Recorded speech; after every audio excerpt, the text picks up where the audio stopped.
সুপ্রিয় দর্শক আসসালামু আলাইকুম। আমি এখন আছি নওগাঁর ঐতিহ্যবাহী মাতাজি গরুর হাটে।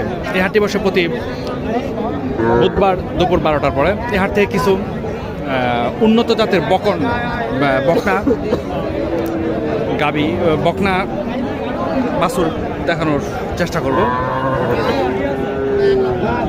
এই বকনাগুলোর দাম দরের তথ্যটা একটু জানার চেষ্টা করি। এখানে একটা দেখি আছে। আসসালামু আলাইকুম ভাইজান, ভালো আছেন না? এগুলোতে এটা বকনা না, শাহিওয়াল বকনা না? আর এটা গির,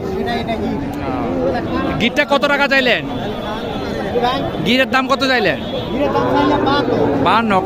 কাস্টমার কত বলে? আপনার আশা 45-46 না? আর এই শাহিওয়ালটা 55। কাস্টমার কত বলে? আপনার আশা 48, 48.5, 48, 48,